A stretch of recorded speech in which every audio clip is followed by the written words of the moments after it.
ঐতিহাসিক কাঁসা শিল্পনগরী সর্তেবাড়িতে উপস্থিত প্রদেশ কংগ্রেস সভাপতি গৌরব গগৈ অসম সমবায় কহার সঙ্গে উপস্থিত হয়ে সাংসদ গগৈ কাঁসা শিল্পীদের সঙ্গে মত বিনিময় করেন। সর্তেবাড়ির কাঁসা শিল্পকে জিএসটি থেকে ছাড় দেওয়ার জন্য লোকসভার দাবি তুলবেন বলে আশ্বাস দেন গগৈ। প্রদেশ কংগ্রেস সভাপতি বলেন, এই সরকারের আমলে অসমের স্থানীয় শিল্পের করুণ দশা। কংগ্রেস ক্ষমতা এলে অসমের গৌরব সর্তেবাড়ির ঐতিহ্যবাহী কাঁসা শিল্প এবং স্থানীয় কুটির শিল্পের বিকাশে সরকার কাজ করবে বলে মন্তব্য করেন গগৈ।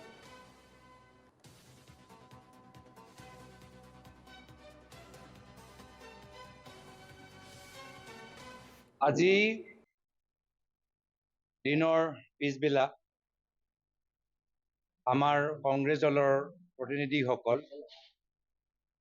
বৰপেটা সৰ্থেবাৰী অঞ্চলত বিভিন্ন সৰু কুটিৰ উদ্যোগৰ খবৰ ল'বলৈ যাওঁতে আমি গম পাইছোঁ যে অসমৰ থলুৱা উদ্যোগ কিমান বিপদত আছে আৰু এই উদ্যোগবোৰ যিমান আৰ্থিকভাৱে সহায় আগৰ কংগ্ৰেছ চৰকাৰ দিনত পাইছিল, আজিৰ তাৰিখত তেওঁলোকৰ ওপৰত যথেষ্ট হেঁচা জিএছটি যোগেদি কৰা গৈছে। প্ৰথমতে গণকুশী ফায়াৰ ক্ৰেকাৰ ইণ্ডাষ্ট্ৰীলৈ গ'লোঁ, য'ত আমি গম পালোঁ যে কংগ্ৰেছ চৰকাৰ দিনতে প্ৰায় 4 কোটি টকা যোগেদি এটা কমপ্লেক্স ফেক্টৰী ইউনিটবোৰ বনোৱা গৈছে। কিন্তু আজি যিদৰে তেওঁলোকক সহায় কৰিব লাগিছিল কৰা হোৱা নাই। পিছত আমি সৰ্থেবাৰী কহা সংঘৰ কাৰ্যালয়ত উপস্থিত হ'লোঁ, তাতো গম পালোঁ যে আগৰ কংগ্ৰেছ চৰকাৰ দিনতে 5 কোটি টকা দিয়া গৈছিল আৰু এতিয়া জিএছটিৰ কাৰণে তেওঁলোকৰ যথেষ্ট আৰ্থিকভাৱে তেওঁলোকৰ সংকট সৃষ্টি হৈছে। উজনি অসমত ক্ষুদ্ৰ চাহ খেতিয়কসকলৰ অৱস্থা আমি সকলোৱে জানো।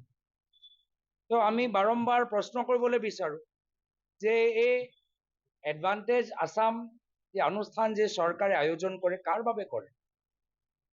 এডভান্টেজ আসাম যদি কৰিবলৈ বিচাৰে, তেতিয়া আমাৰ কাঁহ শিল্পীসকলক, আমাৰ স্থানীয় খেতিয়কসকল, চাহ শ্ৰমিকসকল, ক্ষুদ্ৰ চাহ খেতিয়কসকল, থলুৱা যে বৰপেটাত ইমান যে ইণ্ডাষ্ট্ৰীবোৰ আছে, এইবোৰক আমাক সহায় কৰিব লাগিছে। কিন্তু এডভান্টেজ আসাম এডভান্টেজ আদানীত পৰিণত হোৱাৰ কাৰণে আমাৰ সৰু উদ্যোগবোৰ লাহে লাহে ডাঙৰ উদ্যোগৰ তুলনাত বা চাইনিজৰ পৰা যিখিনি উৎপাদনবোৰ আহে, বস্তুখিনি আহে, কম দামত বিক্ৰী কৰাৰ বাবে আজি আমাৰ থলুৱা উদ্যোগবোৰ নাই। আজি জুবিন গাৰ্গৰ যেতিয়া আমি কথা মনত পেলাওঁ, জুবিন গাৰ্গ বম্বেৰ নিজৰ এটা সফল এটা কেৰিয়াৰ এৰি থৈ অসমত আহি অসমীয়া সংস্কৃতিক তেওঁ পুনৰ জীৱিত কৰিলে। প্ৰথমে সংগীত জগতত, পিছত গৈ আমাৰ চিনেমা জগতত। কিন্তু অসমীয়া সংস্কৃতিৰ লগত যিদৰে আমাৰ গীত আৰু আমাৰ চিনেমা ইণ্ডাষ্ট্ৰী আছে, এই অসমীয়া সংস্কৃতিৰ ভিতৰত আমাৰ থলুৱা উদ্যোগো তাত এটা অংশীদাৰ হিচাপে আছে। আৰু যদি আমি অসমীয়া সংস্কৃতিক সামূহিকভাৱে উন্নয়ন হোৱাটো বিচাৰোঁ, জুবিন গাৰ্গৰ সেই কল্পনা কৰা অসম, য'ত অসমীয়া সম্পদবোৰ আৰু শক্তিশালী হোৱাত